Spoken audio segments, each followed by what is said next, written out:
सार्थक नाम है आपका ना? जी। तो सार्थक, कुछ सवाल हैं जो मैं लिख करके कभी मैं नहीं घूमता क्वेश्चंस, लेकिन कुछ सवाल हैं जो हमारे लिए पर्सनली आए हैं। क्या हम इनके लिए जवाब दे सकते हैं? दे सकते हैं ना?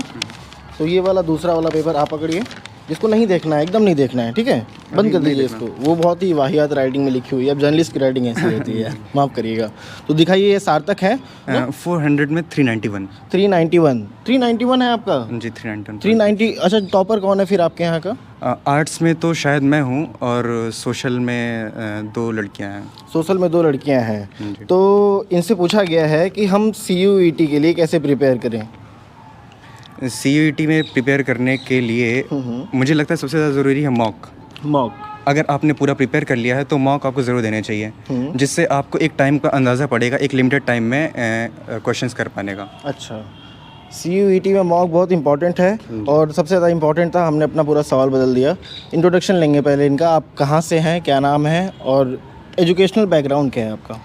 मेरा नाम सार्थक यादव है। मैं लखनऊ से हूँ, और मैंने ICSE बोर्ड से 10th और 12th किया है।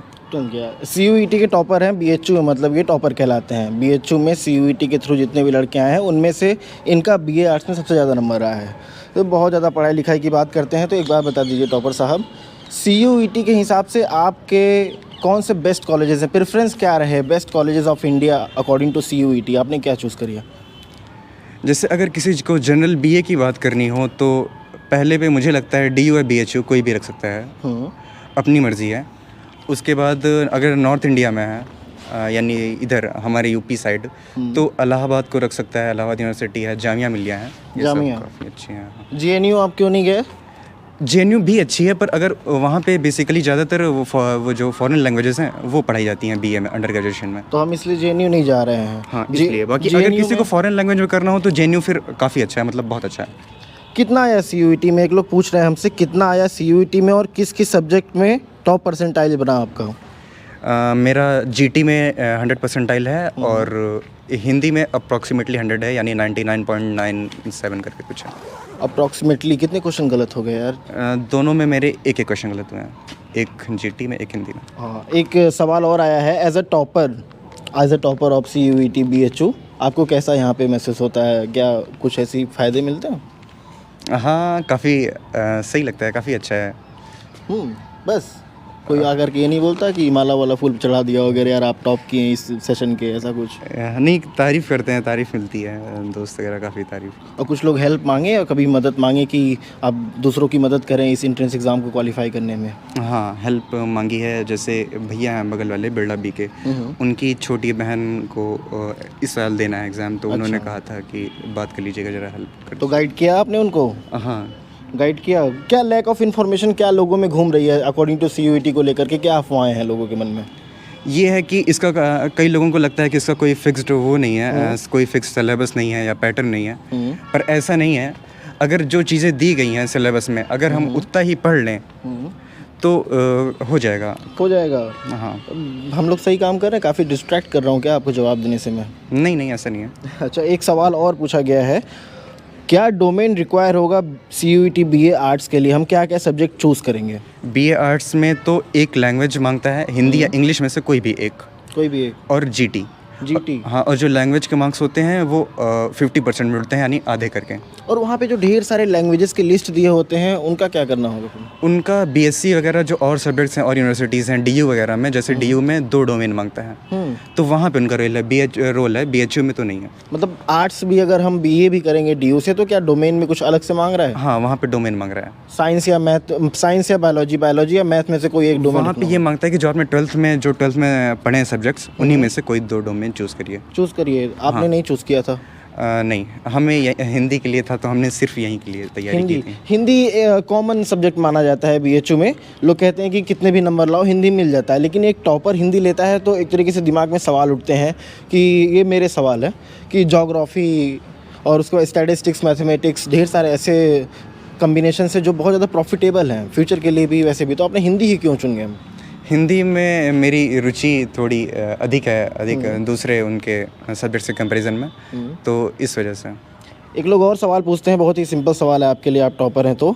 हम कैसे प्रिपेयर करें सबके लिए जैसे जीटी के लिए और लैंग्वेज के लिए हम कैसे प्रिपेयर करेंगे तो हमारा बढ़िया से सीयूईटी में जैसे आप टॉप किए ना 400 में से 391 मार्क्स लाए हैं उनका भी आ जाए। तो इसके लिए पहले तो जो फिक्स सिलेबस और पैटर्न है उसका हमें ध्यान रखना बहुत ज़रूरी है। अच्छा। हाँ, कि कैसे कैसे क्वेश्चंस आते हैं उन्हीं के हिसाब से पढ़ना चाहिए। अच्छा। कई लोग ये करते हैं कि किसी एक पर्टिकुलर चीज़ में बहुत ज़्यादा डीप नॉलेज के लिए डीप में चले जाते हैं। ऐसा ना करके जितनी चीज़ें दी गई हैं सबको बराबर कवर करें। बराबर कवर करें। हाँ, जैसे लॉजिकल रीजनिंग भी है, क्वांटिटेटिव एप्टीट्यूड है और करंट अफेयर्स भी आ जाता है। अच्छा। हाँ, तो सारी चीज़ों पे बराबर फोकस करें। हाँ। ये नहीं कि किसी में एक उनका इंटरेस्ट है तो वही पढ़ते रहें, बाकी चीज़ें छोड़ दें, ऐसा नहीं करना चाहिए। हाँ, एक और सवाल, हम जो भी जितने भी लोग सवाल पूछे उनका नाम तो नहीं लिख पाए हैं क्योंकि छोटे से स्लिप में मतलब पॉसिबल नहीं था, चलते फिरते ये हमने नोट किया। जल्दी से जल्दी हमें पता चला कि भाई साहब मिलने वाले हैं और मिल लेते हैं। काफ़ी समय भी आ गया है, सीयूईटी का फॉर्म डिक्लेयर हो गया है और आप फॉर्म भर के तैयार हो जाइए। अगला क्वेश्चन ये है कि बीएचयू सीयूईटी में एडमिशन का कितना पैसा लगा? सब्जेक्ट क्या मिला, हिंदी बता दिया इन्होंने पहले ही, तो कितना पैसा लगा बीएचयू में एडमिशन लेते वक्त? सीयूईटी का फॉर्म भरने के लिए मुझे 1200 रुपये लगे थे। बीएचयू में कितना एडमिशन का कितना पैसा लगा? एडमिशन के मुझे 2250 कुछ रुपए लगे थे। ये फीस है। फीस है हॉस्टल का लेकर के कि हॉस्टल का? हॉस्टल का एक्सक्लूड करके। अच्छा, इनको हॉस्टल टॉपर है तो हॉस्टल मिलेगा ही। क्रीमी स्टूडेंट को हॉस्टल मिलता है। लोग कहते हैं कितने हॉस्टल मिल जाते हैं आर्ट्स फैकल्टी में बॉयज़ को, कुछ है आपको अनुमान? हाँ, यहाँ पे इस बार मेरे बैचमेट में शायद 80 लोगों को मिला होगा, 80-90 लोगों को। 90 लोगों को। ये तो बातें हम बोल चुके हैं। Why you choose that honours, मतलब इन्होंने टॉपर ने, जो एक लोगों ने पूछा था ना कि टॉपर जो होता है सीयूईटी का वो कोई ऑनर्स चूज़ करता है, क्यों चूज़ करता है, क्या स्ट्रेटजी लेके चूज़ करता है? तो आपका हिंदी में रुचि था। हाँ, तो हिंदी और इसी में करियर भी हमें आगे बनाना है। करियर, पैसा वैसा कमाना है हिंदी से? पैसे का तो नहीं सोचा, पर हाँ पैसा भी एक ज़रूरत हो सकती है, पर बेसिकली रुचि है मेरी है। रुचि है, चलिए ये अच्छी बात है भाई। लोग पैसन को प्रोफेशन धीरे धीरे बना लेते हैं। आपकी रुचि थी, आप आइए इसमें। एक और सवाल है, what is the student life of BHU campus and hostel? ये बहुत अच्छी चीज़ है कि यहाँ पे कैंपस में ही हॉस्टल है बीएचयू में, और काफ़ी अलग इन्वायरमेंट यहाँ पे मिलता है। जैसे जो लोग बाहर रहते हैं उनके कंपैरिजन में हॉस्टल के रहने के कई सारे फ़ायदे हैं। आप आसानी से दूसरे किसी भी टाइम पे लाइब्रेरी आ जा सकते हैं, काफ़ी आसान होता है। दूसरे हॉस्टल में जाके मेस में खा सकते हैं, कैंटीन वगैरह के फ़ायदे होते हैं। कैंटीन वगैरह के फ़ायदे होते हैं, हॉस्टल में रहने के और भी सारे फ़ायदे होते हैं। कई सारे हैं, जैसे कई लोगों से इंटरेक्शन होता है, अलग अलग जगह से लोग आए होते हैं, उनसे बातचीत होती है, नई चीज़ें सीखने को मिलती हैं। बिरला में रहते हैं आप, यहाँ का तो हॉस्टल लाइफ लोग कहते हैं एक नंबर चकाचक है। बिल्कुल। मार झगड़े का सीन हमेशा लोग तो आते हुए घूमते नहीं, ऐसा नहीं है, मार झगड़े का ऐसा कुछ आज भी लोग कमेंट करते हैं क्या? मतलब आज भी ऐसा होता है क्या कि बिरला चौराहे पे लोग खड़े होकर के कमेंट करते हैं लड़कियों को, ये वैसा? नहीं, ऐसा तो नहीं करते। ऐसा नहीं होता। पुराने समय में ऐसा हुआ करता था। हाँ, पहले होता रहा। और दूसरा वाला वो स्लिप दीजिएगा तो। सॉरी। दूसरा वाला स्लिप। बातों में हाँ, पता नहीं, ये लगता है कि बहुत ज़्यादा नर्वस हैं आप हमसे मिल करके, क्या वैसे? नहीं, ऐसा नहीं। काउंसलिंग प्रोसेस ऑफ सीयूईटी, जिससे कॉलेज अलॉट होता है, आपके पास नंबर आ गया कि आपका 400 में से 391 नंबर आया, तो आप पता चला तो आप लगे काउंसलिंग के लिए दौड़ने। तो कैसे आपने, क्या प्रोसेस था, कैसे कॉलेज अलॉट हुआ, कैसे बीएचयू मिला? शायद रिज़ल्ट आ गया था सीयूईटी का, उसके बाद प्रेफरेंस चूज़ करनी थी। तो प्रेफरेंस मैंने अपना बना लिया जिस हिसाब से करना था। और उसके बाद ये भी सिलेक्ट करना था कि कैंपस चाहिए, कैंपस के बाद एक ही कॉलेज बचता है मेरे ख्याल से एफिलिएटेड वाला, डीएवी। हाँ, उसके बाद मैंने वो भी चूज़ किया था। हाँ। क्योंकि मुझे तब कंफर्म नहीं था इतने मार्क्स में मिलेगा भी या नहीं। अच्छा। और सच बोलूं तो मुझे कंफर्म नहीं था। मतलब कंफर्म इनको नहीं था और बहुत लोगों को ये कंफर्म नहीं था। और बीएचयू में क्या होता है कि लोग बोलते हैं 2400 लगभग सीट है बीए के लिए एक कैंपस में। वो 2400 सीट इंक्लूडिंग एफिलिएटेड कॉलेजेस, ठीक है? तो एफिलिएटेड कॉलेजेस में सारे कॉलेजेस लड़कियों के हैं, बस एक कॉलेज लड़का लड़की दोनों उसमें पढ़ते हैं। ऐसा नहीं सिर्फ लड़के पढ़ते हैं। तो ऐसे एमएमबी में भी बीए पढ़ाया जाता है। एक महिला महाविद्यालय बीएचयू में है, उसमें भी बीए का कोर्स चलाते हैं, आर्ट्स चलाते हैं, सोशल भी चलाते हैं। और मेन एफएमसी जिसको आर्ट्स फैकल्टी बोला जाता है, उसमें ये टॉप किए हैं। और उसमें आकर के हिंदी ले लिए गुरु यार, हिंदी लेकर के हम सोच रहे हैं आज हम भी हिंदी लिए होते हैं। मेरा भी कोर सब्जेक्ट हिंदी था, बढ़िया था। लेकिन दूसरा क्वेश्चन मैं पेश करता हूँ आपके लिए। डॉक्यूमेंट क्या क्या रिक्वायर हुए जब आप यहाँ पे काउंसलिंग करवा रहे थे? क्योंकि फिज़िकली तो आना नहीं था, सब ऑनलाइन हो गया था। तो क्या क्या डॉक्यूमेंट आपने भरा और कैसा था? 10th-12th की मार्कशीट थी और सर्टिफिकेट थे, और अगर किसी का कास्ट सर्टिफिकेट हो तो कास्ट सर्टिफिकेट था, और इनकम सर्टिफिकेट था। इनकम सर्टिफिकेट था। ये सब रिसेंटली बना होना चाहिए ना? हाँ, लगभग पिछले जब मैंने दिया था तो कुछ ऐसी लिमिट थी कि पिछले 3 महीने के अंदर का, ऐसी डेट दी हुई थी कि पिछले 3 महीने के अंदर का बना होना चाहिए। 3 महीने के अंदर का बना होना चाहिए। हाँ, इस बार भी ब्रोशर में आया होगा जब जो अच्छा, अभी। ये सब इन्फॉर्मेशन कहीं हमें ऑनलाइन मिल जाती है क्या वैसे? हाँ, ऑफिशियल जो CUT का इन्फॉर्मेशन बुलेटिन होता है उसमें सब लिखा होता है, सारी डिटेल्स सब लिखा होता है। हमारी वीडियोस को देखते थे आप? हाँ, देखते थे। पक्का? पक्का। लाइक किया कभी? हाँ, लाइक भी किया, सब्सक्राइब कर रखा था। कमेंट किया था कि नहीं? हाँ, करता था वीडियोस पे कमेंट। झूठ तो नहीं बोल रहा है? नहीं। प्रीमियम नहीं लेने की ज़रूरत है। अब कैमरे के पीछे कैमरामैन बोल रहे थे प्रीमियम लिया था।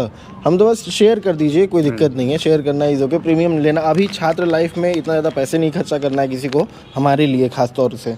हमें नहीं लगता कि हमें, और हम एज अ मी हिमांशु क्या सही काम कर रहा हूँ? जी, बिल्कुल सही काम कर रहे हैं आप। कैसे? कोई पूछेगा क्या करता है हिमांशु, तो आप क्या बताएंगे? आप यहाँ पे ग्राउंड लेवल पे रियलिटी दिखाते हैं। ये बाकी लोगों से आप इस तरह से अलग हैं। बाकी तो आज जो आप कर रहे हैं कई लोग करते हैं, पर आप और लोगों में आप में ये फ़र्क है कि आप रियलिटी दिखा रहे हैं। रियलिटी तो सब लोग दिखाते हैं यार। जैसे अदर चैनल्स BHU के कौन कौन से हैं जो आप देखना प्रेफर करते थे? नाम ले सकते हैं? बिल्कुल। हैं, ब्यूटी ऑफ बनारस है, और एक CUT कॉन्सेप्ट करके है। अच्छा। हाँ, तो ऐसे एक दो और हैं। वो क्या रियलिटी दिखा रहे हैं, मतलब नहीं दिखा पा रहे हैं जो हम दिखा रहे हैं? ऐसा क्यों हम अलग हैं? मेन बात ये है, वो 2 चीज़ें लेके चल रहे हैं। जैसे कि CUT कॉन्सेप्ट है तो शायद वो कोचिंग भी पढ़ाते हैं, ऐसा है। और जैसे ब्यूटी ऑफ बनारस हैं तो व्लॉग वगैरह भी बनाते हैं।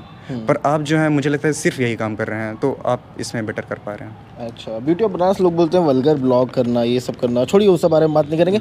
डिस्ट्रैक्शन क्या आया CUT में जब आप प्रिपरेशन कर? जैसे मैं नीट की प्रिपरेशन कर रहा था तो मेरे लाइफ में डिस्ट्रैक्शन आया कि मेरे रूममेट्स ख़राब मिल गए मुझे, मैं जहाँ पे गया था प्रिपरेशन करने के लिए। आप कहीं बाहर तो गए नहीं होंगे प्रिपरेशन, तो घर में ऐसा क्या माहौल रहा और क्या डिस्ट्रैक्शन आया आपको? घर पे तो मुझे कोई डिस्ट्रैक्शन नहीं था, मैं अकेला लड़का था। कोई भाई बहन नहीं था, छोटा अकेला ही मेरा रूम था, तो मुझे कोई दिक्कत नहीं है पढ़ाई में। मेरा एक भाई है क्लास 10th में, अंकित नाम है उसका। अभी से ही शायद उसकी कोई फ्रेंड बोलता है वो। तो आपकी क्या ऐसे कोई रही है ऐसी? नहीं ऐसी नहीं रही, तभी टॉप कर लिए ना। मैं अपने भाई से बोलता हूँ कि उस ट्रैक से हट जाओ, नहीं तो दिक्कत हो जाएगा। एक ट्रैक अगर बात की तो ट्रैक की बात ये बताइए कि जो टॉपर्स लोग हैं, लोग जानना चाहते हैं कि जैसे नीट का टॉपर नंबर 1 टॉप किया है, तो क्या करंट चीज़ों को जानता है? जैसे CUT का टॉपर जो ऑल ओवर इंडिया टॉप किया है, तो क्या वो करंट चीज़ों को जानता है? करंट मुद्दे क्या चल रहे हैं भारत में अभी? दरअसल इसमें तो करंट अफेयर्स भी आता है, जनरल नॉलेज भी आता है, तो नीट में शायद नहीं आता ना। नीट में नहीं आता, लेकिन एज अ टॉपर जैसे UPSC का कोई टॉप किया है और उससे बोल दें कि बजट के 2023 को एक्सप्लेन करो, और एक्सप्लेन ना कर पाए तो बहुत ही वो लगेगा ना कि अरे यार ये हम सोचे थे ये कर लेगा। एक होता है ना, काबिलियत पे शक हो जाता है। करंट न्यूज़ अभी इंडिया में क्या चल रहा है? इतने टाइम तो अभी नया वो बजट सेशन चालू हुआ है, तो बजट था अभी फेब में। हाँ, उसके बाद कुछ? उसके बाद तो रिसेंटली मुझे कुछ नहीं लगता कि ऐसा इंपॉर्टेंट हुआ होगा। हाँ, काफ़ी चीज़ों को ट्रैक करना चाहिए। हम ऐसा नहीं बोल रहे हैं कि आपको नहीं आता तो गलत है। हर्षित, सार्थक, मतलब बिल्कुल मैं यहाँ पे एडवांस बनने की कोशिश नहीं कर रहा हूँ, लेकिन रिसेंट खबर क्या क्या होते हैं वो हमें फॉलो करना चाहिए। फेसबुक, इंस्टाग्राम और यूट्यूब से सब्सक्राइब करना चाहिए। जैसे रिसेंट खबर ये चल रहा है कि पाकिस्तान में बहुत मंदी आ गई है और वो प्रपोज कर रहे हैं कि उनका बिल पास हो और उन्हें कुछ फंडिंग मिले। और उसके बाद जैसे पेट्रोल वहाँ पे 250 रुपये प्लस हो गया है प्रति लीटर, जो कि मतलब बनारस कह रहा हूँ, जो कि इंडिया में लगभग देखेंगे तो 100, 109, 107 है। और भी जैसे करंट न्यूज़ चल रहा है BBC डॉक्यूमेंट्री मोदी जी की, ज़्यादा इलॉबरेट करने की ज़रूरत नहीं है, चैनल बैन नहीं करवाना है। और भी अगर बात करें, छोड़िए अब करंट न्यूज़ की बातें नहीं करेंगे। एक्स्ट्रा करिकुलर एक्टिविटीज़ क्या हैं पढ़ाई लिखाई से अलावा BHU में, हम और क्या कर सकते हैं? हैं कई चीज़ें हैं, स्विमिंग है और स्पोर्ट्स के वो कंपटीशन वगैरह कई होते रहते हैं। आपने क्या क्या ज्वाइन किया? मैंने तो अभी अगले साल जो इंटर हॉस्टल होता है बैडमिंटन का कंपटीशन, मैं उसमें पार्टिसिपेट करने के लिए सोच रहा हूँ। मतलब अगले साल होगा, सेकेंड ईयर वाले करेंगे ऐसा है। तो अभी से मैं वैसे प्रैक्टिस करता हूँ। हाइट वाइट का तो नहीं लिया उन लोगों ने? नहीं, हाइट वगैरह का नहीं है, सब ठीक है। हमने अभी इंटरव्यू लिया, अभी पीछे वाले लोगों ने भी इंटरव्यू लिया, हमने भी लिया। 2 इंटरव्यू दे करके कैसा फील हो रहा है? सही है। सही है। बस हमारा इंटरव्यू आज तक किसी ने नहीं लिया यार। सार्थक, लेना चाहिए किसी को हमारा इंटरव्यू? हाँ, लेना चाहिए। और क्या पूछना चाहिए? आपके पर्सनल लाइफ के बारे में काफ़ी कम पता है हमें, बाकी तो क्या आप दिखा रहे हैं वो तो पर्सनल लाइफ क्या बहुत टॉक्सिक है हिमांशु मिश्रा की, जानेंगे एक नए वीडियो में नए अंदाज से। तब तक के लिए ये पूरा CUET का हमने आपको एक्सप्लेन किया, और कुछ छूट जाए तो कमेंट बॉक्स में लोग लिख देंगे, थोड़ा देखिएगा उसको। और मिलेंगे एक नए वीडियो में नए अंदाज से। तब तक के लिए जय हिंद, जय भारत।